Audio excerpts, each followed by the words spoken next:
When food bad, do not try to be upset.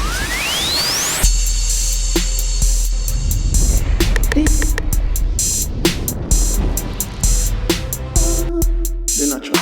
What's up guys, and welcome back to another video. And I hope you guys have checked out the last video that I dropped some pita bread pizza. You guys can go ahead and check that out, but watch this video first and then go ahead and click that link and check out the video.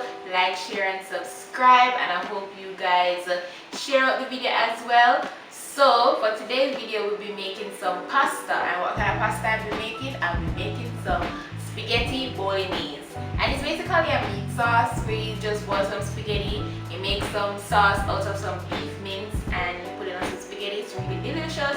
I'm going to show you guys how I make mine. Simple, easy, quick, something to throw together for your kids and your family. If you're a pasta fan, I think you will enjoy this as well.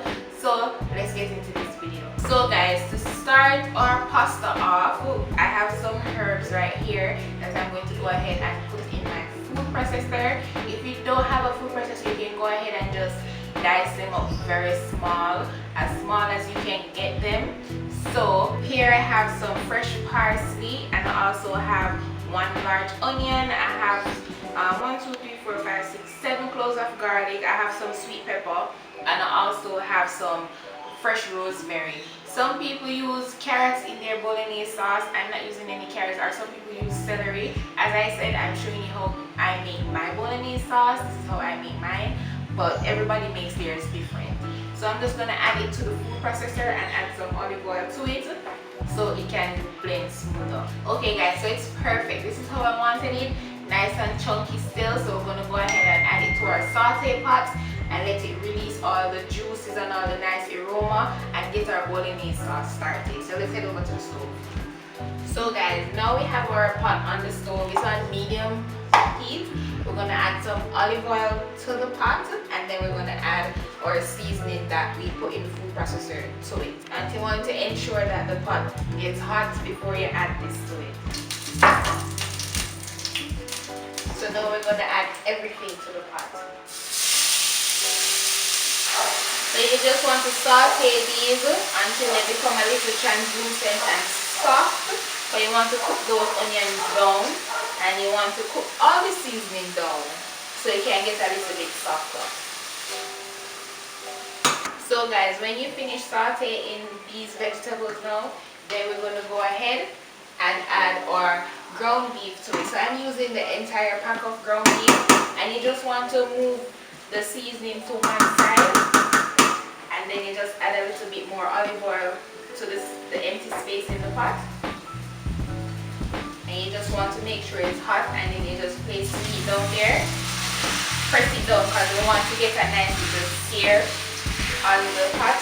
Don't follow me guys when I use my hands. Use a spatula because I'm immune to burn. Yeah, I'm used to it. So guys, you just want to leave it on this side for a bit. Leave it on there for like 5 minutes.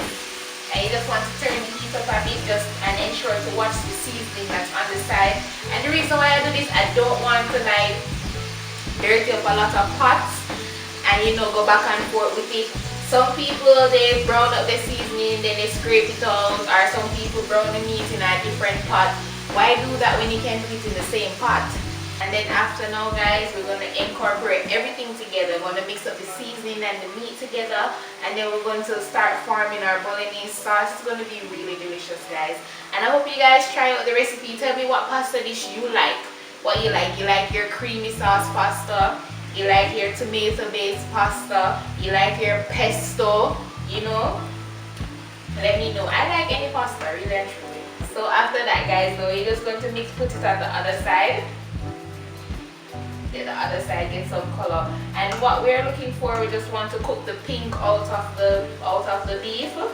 You don't want to see any pink in the beef when you're cooking it. You want to cook all the pink out.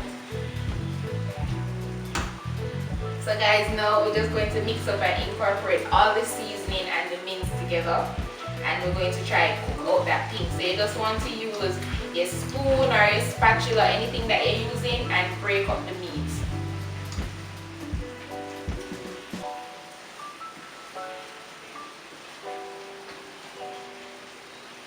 Also guys, guys, you can go ahead if you don't eat beef mince and you eat pork, you can use pork mince and do this. And you can use turkey, you can use chicken if you're not a fan. Any form of mincemeat can do this, or you can mix the beef and the pork together to get a nice extra flavor in there, because you know the pork adds a little bit more fat and flavor to the beef. So you can add the both of them if you like, but if you're not a beef or pork eater, you can use turkey or you can use chicken. So guys, you just want to cook this off until all the pink is out of the meat, as I said before. So I'm just going to turn up the stove a bit because I want the pot really hot now. So you just want to leave it alone and let it fry up and do its thing, so the beef can continue to cook and the seasoning can continue to cook. So what I'm going to do now, I'm just going to go ahead and season the pot. Here I have now some adobo all-purpose seasoning. That's what I'm going to add now.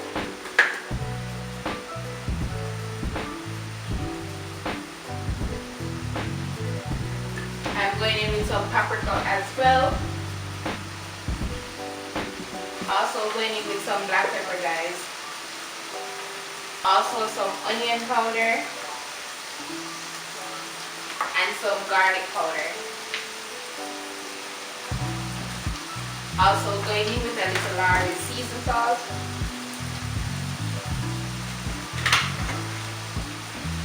So let's mix up all that seasoning and incorporate everything together. So you see now, guys, all the pink is cooked out the meat. You're not seeing any more pink. You hear that nice sizzling on the meat? Yeah, that's what you want. So now after that, I'm going in with some red wine, and I'm using a sweet red wine. I'm just going to go ahead and use it to deglaze the pot.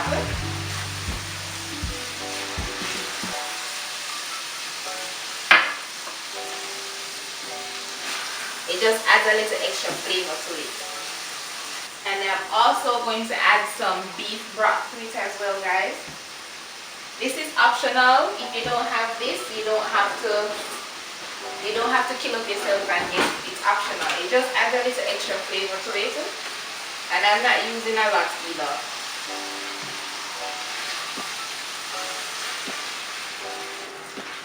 And also, guys, you just want this to cook down a bit because you want to cook the alcohol out of the red wine that you pour in there, because you know your kid's going to eat it, so you want to ensure the alcohol out of the red wine is cooked out. Okay, guys, so now I'm going to go ahead and add our tomato sauce to it. So I'm adding 1.5 tomato sauce. This is a leftover sauce from the pizza that I did. So I'm just going to use the rest of it in here, and this is the one I'm using. And then I'm going to add this other one. This is the bolognese for this one. And I'm adding the entire thing to it.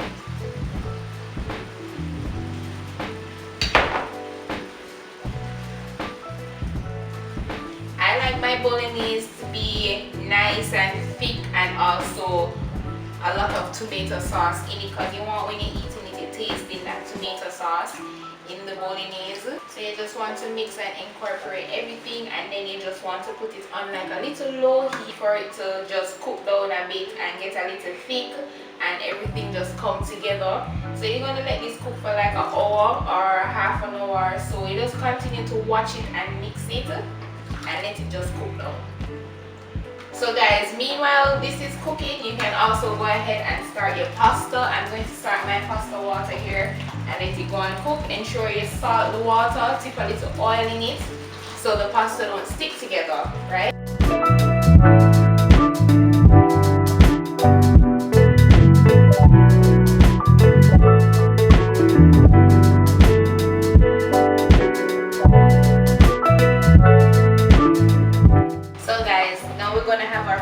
Boiling, and you want to cook your pasta al dente. That means when you take it out, it has a little bit bounce back to it when you squeeze it.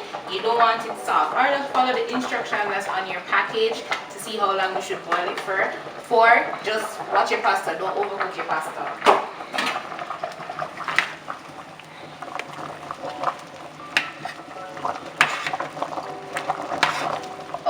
so the pasta is finished. I'm going to go ahead and strain it off and then shock it with some cold water so you can stop the cooking process, because I don't want this pasta to overcook.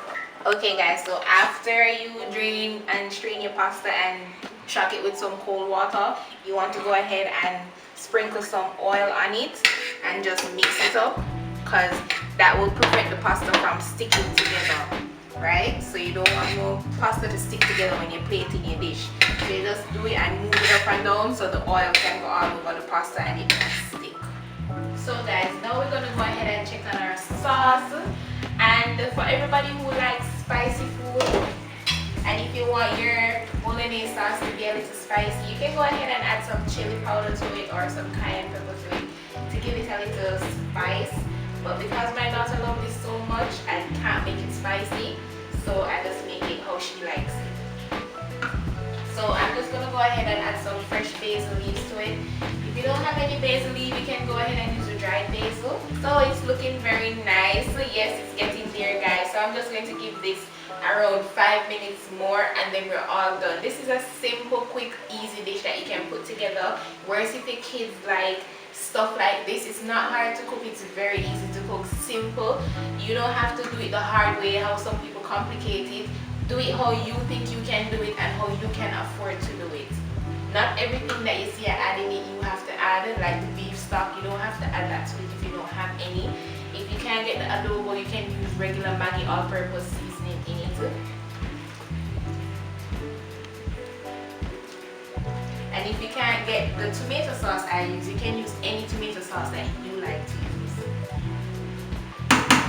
So we just want to close this back up, let it do its thing, give it 5 minutes more and then we're all done. So guys, that's it. Bolognese all finished. I hope you guys give this a try. And to finish off the bolognese, we're going to grate some fresh Parmesan cheese on top to give it that nice, you know, fresh Parmesan. But if you can't find the fresh Parmesan, you can just go ahead and buy the one in the bag, you know. So this is how it looks guys, all finished. I went ahead and did some garlic bread as well, because you know garlic bread and pasta pair very well together. So give this recipe a try, and as always the full recipe will be down in the description. Just go ahead and click it and you'll see the full recipe. I hope you guys like, share and subscribe. Tell a friend to tell a friend about my channel. We're still on the road to 1K subscribers. I'll appreciate if you guys can get me there and try out some of my recipes. Let me know what you guys think, comment down below. Remember to like, hit that bell button and subscribe, and I'll see you guys in the next video. Bye.